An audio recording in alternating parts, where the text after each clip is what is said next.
सोनम वांगचुक को दोस्तों अगर आप नहीं जानते तो बताना जरूरी बनता है कि वही इंसान है जिनसे इंस्पायर्ड होकर 3 इडियट्स फिल्म में रांचो का कैरेक्टर बनाया गया था। क्या बात कर रहे हैं? जो काम रैंचो ने फिल्म में किए थे वैसे ही इनोवेटिव आविष्कार सोनम वांगचुक ने असल जिंदगी में किए हैं।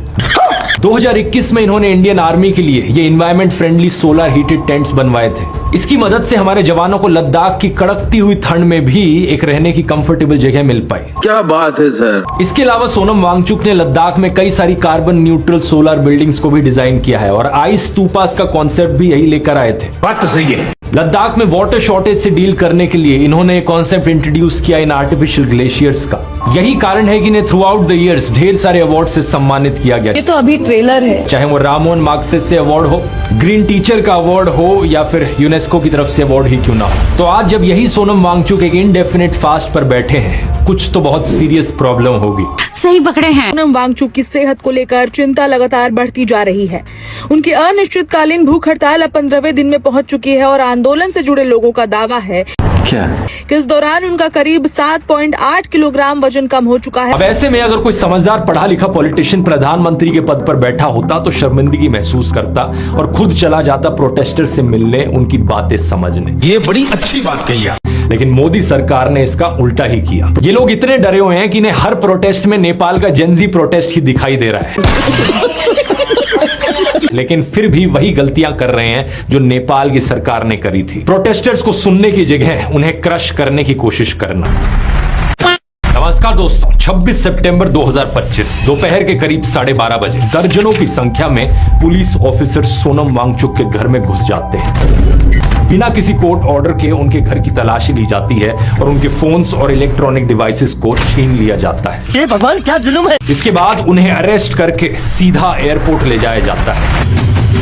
उनकी पत्नी इस वक्त घर पर मौजूद नहीं थी, वो इंस्टीट्यूट में काम कर रही थी। अच्छा। बाद में उन्हें एक फोन कॉल आती है एक इंस्पेक्टर से। इंस्पेक्टर फोन पर बताते हैं कि उनके पति को नेशनल सिक्योरिटी एक्ट यानी एनएसए के तहत अरेस्ट कर लिया गया है। इसका कारण नरेंद्र मोदी है। उन्हें राजस्थान की जोधपुर जेल में भेजा जा रहा है और फ्लाइट लैंड करते ही वो अपने पति से बात कर सकेंगी। लेकिन घंटे बीत जाते हैं, कोई खबर नहीं आती। उनकी वाइफ को सोनम से बात करने का कोई मौका नहीं दिया जाता। शर्म है कुछ। जिस एक्ट के तहत इन्हें अरेस्ट किया गया है ये अपने आप में ही इतना अनडेमोक्रेटिक है कि अगर सरकार कहे कि ये इंसान नेशनल सिक्योरिटी के लिए खतरा है तो इसे 1 साल के लिए डिटेन किया जा सकता है और कोर्ट में पेश करने की भी जरूरत नहीं होती। अरे साला। इसके अलावा इन्हें लीगल हेल्प भी डिनाई की जा सकती है। आमतौर पर सरकार जब ये कानून लाई थी तो कहा था कि आतंकवादियों के खिलाफ इसका इस्तेमाल किया जाएगा। अच्छा। और यहां पर इस्तेमाल किया जा रहा है इसका एक फेमस साइंटिस्ट, इनोवेटर, एजुकेटर और ऐसे एक्टिविस्ट को अरेस्ट करने में जिन्होंने देश का नाम दुनिया में रोशन किया है। ना जाने जिन्होंने कितने अवार्ड जीते हैं अपने काम के लिए। क्या बात है सर, क्या बात है सर। एक ऐसे इंसान जिन्होंने हमेशा नॉन वायलेंस और गांधीयन फिलॉसफी को फॉलो किया है। ये घटना दोस्तों सही मायनों में देश की डेमोक्रेसी के लिए एक और बड़ा टर्निंग पॉइंट है। क्या बात कर रहे हैं? सबसे शॉकिंग चीज तो यह है कि किस तरीके से सोशल मीडिया और नेशनल मीडिया पर एक पूरी मशीनरी लगा दी गई है इनके पीछे, इन्हें बदनाम करने के लिए, इनके खिलाफ झूठी खबरें फैलाने के लिए। शर्म है कुछ। अब दिलचस्प बात यह है कि एक तरफ सरकार की ये पालतू एजेंसीज अपनी विच हंटिंग करती हैं, लेकिन दूसरी तरफ बीजेपी आईटी सेल और इनका गोदी मीडिया काम करता है जनता को बहकाने का। सही पकड़े हैं। क्योंकि सिर्फ विच हंटिंग करके काम नहीं बनेगा, दूसरी तरफ लोगों को भी तो ब्रेन वॉश करना है ना कि ये लोग आतंकवादी हैं,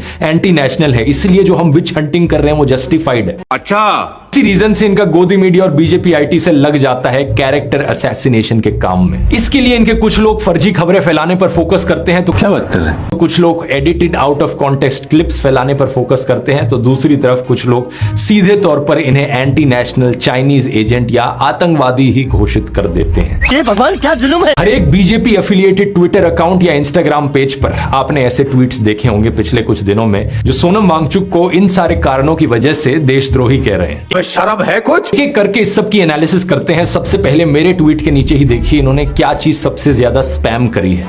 क्या? एक एडिटेड क्लिप चलाकर सोनम वांगचुक पर आरोप लगाया है कि इन्होंने कहा था कि अगर चाइना इंडिया पर हमला करेगा तो वो चाइनीज आर्मी को रोकेंगे नहीं बल्कि रास्ता दिखाएंगे। जब चीन घुस आता है तो लद्दाख के लोग जान देकर रोकते हैं, मगर अब अगर भारत सरकार हमारे लिए कुछ नहीं कर रहा है तो अगली बार वो आए तो हम उनको रास्ता दिखाएंगे, हम रोकेंगे नहीं, हम जान क्यों दे जब हमारा कोई संरक्षण नहीं हो रहा है। अरे बाप रे, इससे तो प्रूव हो जाता है कि ये तो चाइनीज एजेंट है। रुको जरा। इन सच बात क्या है, एक्चुअली में ये बात उन्होंने नहीं कही, ये आउट ऑफ कॉन्टेक्स्ट काट के क्लिप दिखा रहे हैं। ये क्लिप सोनम वांगचुक के मार्च 2024 में किए गए अनशन से ली गई है। क्या?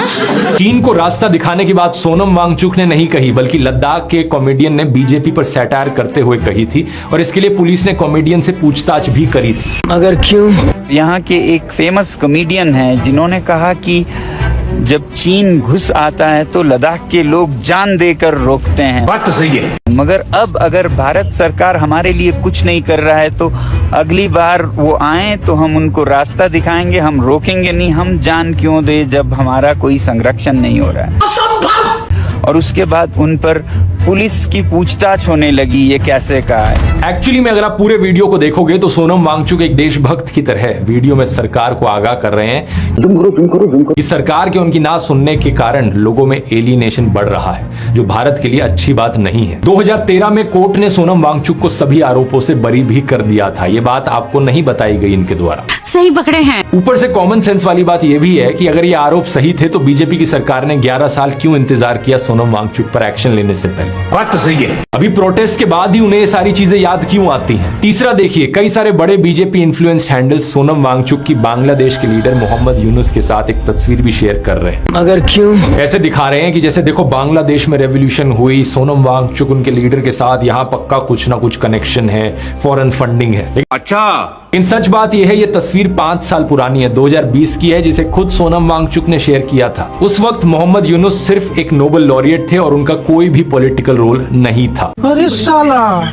इसी से ही रिलेटेड एक और आरोप जो सोनम पर लगाया जा रहा है कि उनका पाकिस्तान के साथ कनेक्शन है, क्योंकि वो फरवरी 2025 में पाकिस्तान गए थे। बात तो सही है। अब ये बात सच है कि वो पाकिस्तान गए थे, लेकिन किस कारण से गए थे? एक ग्लोबल क्लाइमेट कॉन्फ्रेंस अटेंड करने गए थे। ये डॉन मीडिया का ब्रीथ पाकिस्तान इनिशिएटिव था और यहाँ पर बातचीत सिर्फ क्लाइमेट चेंज से रिलेटेड हो रही थी। सही पकड़े हैं। अगर ये किसी खुफिया काम से पाकिस्तान गए होते तो क्या इतने ओपनली और ऑनेस्टली इस चीज को शेयर करते? Hi friends, I'm here in Islamabad attending the climate change conference Breathe Pakistan organized by Dawn Media in Pakistan. क्या? ऊपर से इस पाकिस्तान के इवेंट में इन्होंने प्रधानमंत्री मोदी की तारीफ भी करी थी क्लाइमेट चेंज से रिलेटेड। ये देखिए जरा। While many world leaders are now denying climate change, and I'm happy that Prime Minister Modi has not only taken many initiatives but also launched a special mission called Mission क्या बात कर रहे हैं? तो Life. बड़ी ही obvious सी बात है, Pakistan visit के पीछे इकलौता मुद्दा था क्लाइमेट चेंज। यहाँ पर सरकार के पालतू ट्रोल्स इतने कामचोर हैं कि इस सब के अलावा इन्हें कुछ मिला ही नहीं सोनम वांगचुक को बदनाम करने के लिए, तो इन्होंने 3 इडियट्स मूवी पर ही आरोप लगाना शुरू कर दिया। क्या? इस ट्वीट को देखिए, कहा जा रहा है कि 3 इडियट्स मूवी जो 2009 में रिलीज हुई वो सोनम वांगचुक को लॉन्च करने का एक पीआर अटेम्प्ट थी। अच्छा, मतलब यूपीए सरकार के अंदर 2009 में एक फिल्म बनाई गई ताकि 16 साल बाद जाकर सोनम वांगचुक को मोदी सरकार पर अटैक करने के लिए इस्तेमाल किया जा सके। कोई लॉजिक है इस बात का? ऐसे अंधभक्तों से क्या लॉजिक एक्सपेक्ट करना?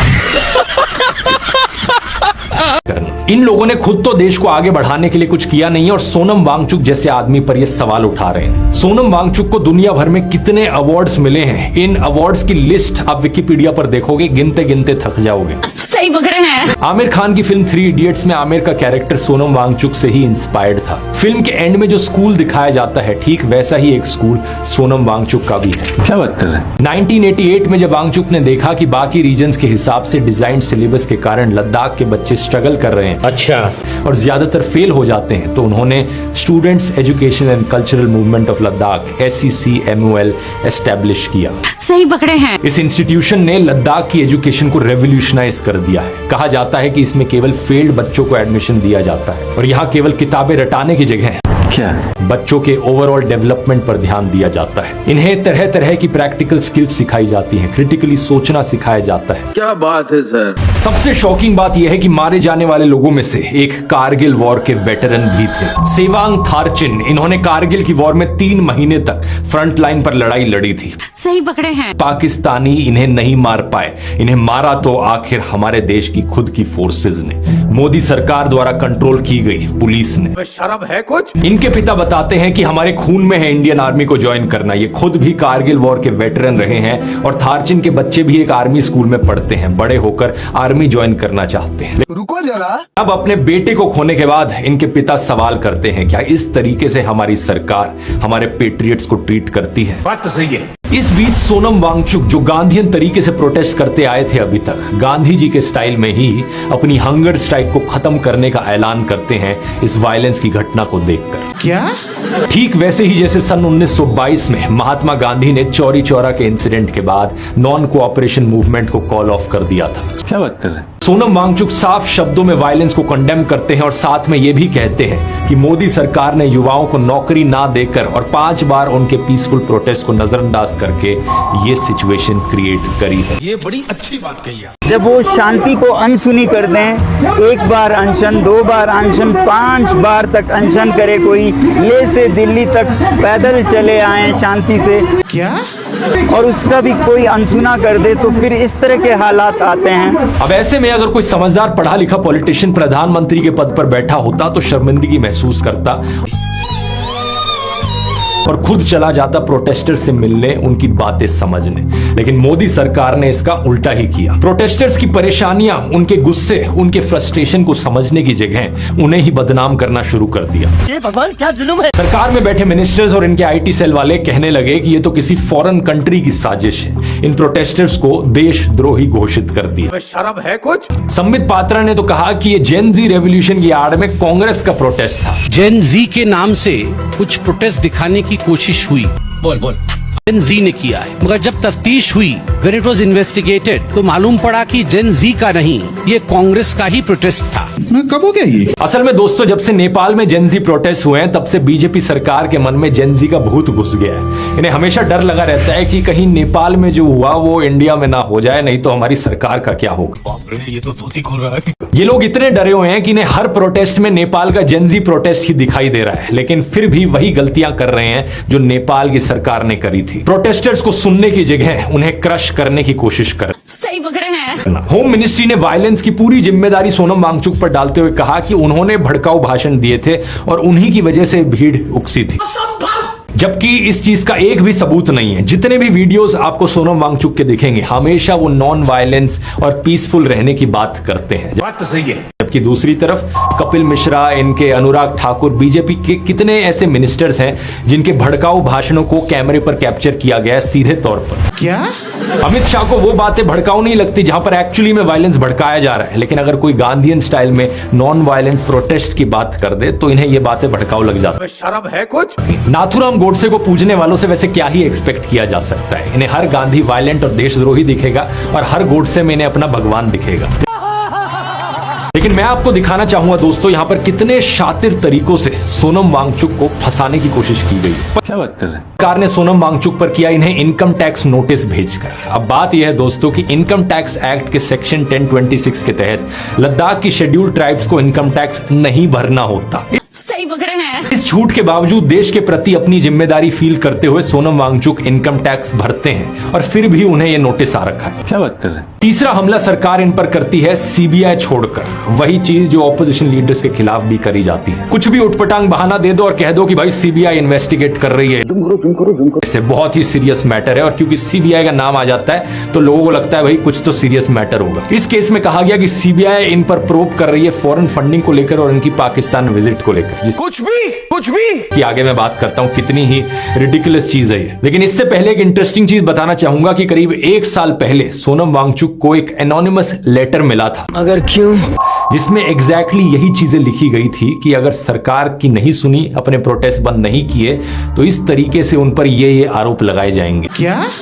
इस लेटर में कहा गया था कि सरकारी एजेंसीज ने उनके इंस्टीट्यूशन की बैंक अकाउंट डिटेल्स ले ली हैं, जैसे कि अरविंद केजरीवाल के केस में हुआ था, और फिर सीबीआई ने कोई भी फर्जी केस बनाकर जेल में डाल सही पकड़े हैं। दिया। The bank account details for your institute has been taken by the anti-money laundering department recently from the bank. The same has happened in Mr. Kejriwal's case. बात तो सही है। मोदी सरकार के द्वारा की जा रही ये विच हंटिंग इतनी प्रिडिक्टेबल है कि सोनम वांगचुक जानते थे कभी भी कोई उठपटांग बहाना देकर उन्हें जेल डाला जा सकता। सही पकड़े हैं। 25 सितंबर को होम मिनिस्ट्री ने सोनम वांगचुक के organisation students education and cultural movement of Ladakh short form SCCMOL का FCRA लाइसेंस कैंसिल कर दिया। ये भगवान क्या जुल्म है। लाइसेंस विदेश से डोनेशन लेने के लिए जरूरी होता है। इसके लिए जो रीजन दिए गए उनमें से एक ये था कि सोनम वांगचुक ने 3.5 लाख रुपए कैश में FCRA अकाउंट में जमा किया। क्या? लेकिन ये कोई ब्लैक मनी या मनी लॉन्ड्रिंग का पैसा नहीं था। सरकार ने खुद माना कि ये पैसा FCRA के फंड से खरीदी गई एक बस को बेचकर आया था, जिसे गाइडलाइंस के अकॉर्डिंग FCRA अकाउंट में ही डिपॉजिट करा दिया गया। अरे रुको जरा, सब्र करो। सरकार को बस दिक्कत यह है कि सोनम वांगचुक ने ये पैसे कैश में दिए और इसके बारे में प्रॉपरली नहीं। रिस्पॉन्स में SCCMOL का कहना था कि ये पैसे गलती से FCRA अकाउंट में ट्रांसफर हुए थे। बात तो सही है। मतलब ये देखो कितनी छोटी छोटी चीजों को लेकर ये पिकआउट कर रहे हैं और ऐसे दिखा रहे हैं कि जैसे कितनी बड़ी गलती कर दी। का कारण नरेंद्र मोदी है। सोनम वांगचुक खुद एक इंजीनियर भी हैं और कई सारी ऐसी चीजें इनोवेट कर चुके हैं जो देश के बहुत काम की। फरवरी 2021 में उन्होंने इस टेंट की तस्वीरें ट्वीट करते हुए बताया क्या? था कि रात के 10 बजे टेंट के अंदर 15 डिग्री टेम्परेचर है, जबकि बाहर -14 डिग्री टेम्परेचर था। क्या बात कर रहे हैं? यही सोनम वांगचुक जिन्होंने हमारी इंडियन आर्मी के लिए ये सब किया। बीजेपी वाले इन्हें एंटी नेशनल कह रहे हैं। शर्म है कुछ? वैसे इन्हीं सोनम वांगचुक ने साल 2020 में बॉर्डर पर चाइना के साथ टेंशन के बीच बॉयकॉट चाइना की कैंपेन चलाई थी। इन्होंने नारा दिया था, सेना देगी बुलेट से जवाब, हम देंगे वॉलेट से जवाब। क्या बात है सर, क्या बात है सर। और अब कुछ बीजेपी के ही लोग इन्हें चाइनीज एजेंट कह रहे हैं। सोच सकते हो कितने बड़े बेवकूफ हैं ये। सच बात तो यह है दोस्तों कि सोनम वांगचुक एक सच्चे देशभक्त हैं जिन्होंने इस देश को अपना खून पसीना दिया है। अगर वो चाहते तो अपने इनोवेशंस के चलते आज किसी दूसरे देश में अरबपति बन के बैठे हो, सही पकड़े हैं। लेकिन उन्होंने पैसे के ऊपर अपने देश को चुना। जब 2019 में आर्टिकल 370 हटाया गया था तो उन्होंने खुद प्रधानमंत्री मोदी को थैंक यू किया था। तब वो इस बीजेपी इकोसिस्टम के डार्लिंग बने थे। लेकिन अब जैसे ही उन्होंने अपने लोगों की बात की, अपने दिमाग से बात की, तो सोनम वांगचुक एंटी नेशनल हो। शर्म है कुछ? और आप लोगों से मैं रिक्वेस्ट करना चाहूंगा दोस्तों, अपनी आवाज उठाइए, सोशल मीडिया पर पोस्ट कीजिए, ट्वीट कीजिए, इंस्टाग्राम पर वीडियोस डालिए, साफ शब्दों में कहिए, आई सपोर्ट सोनम वांगचुक। क्या बात है सर। इस बहरी सरकार के कान खोलने जरूरी है। पिछले कई सालों से एक नया ट्रेंड बनता जा रहा है, चाहे किसान आंदोलन हो या स्टूडेंट्स का प्रोटेस्ट हो। हर पीसफुल प्रोटेस्ट को ये लोग बदनाम करते हैं, लोगों की सुनी नहीं जाती। ये तो धोती खोल रहा है। कभी किसानों को खालिस्तानी बोलते हैं, कभी मुसलमानों को आतंकवादी, तो कभी छात्रों पर पुलिस की लाठियां बरसा देते हैं। ये वही सारी गलतियां कर रहे हैं जो बाकी देशों के डिक्टेटर्स ने करी थी। सही पकड़े हैं। इन्हें एहसास दिलाना जरूरी है कि जरा इतिहास की किताब पढ़कर देख लो, उन डिक्टेटर्स का बाद में जाकर क्या हाल हुआ था, जरा जान लो इसके बारे में।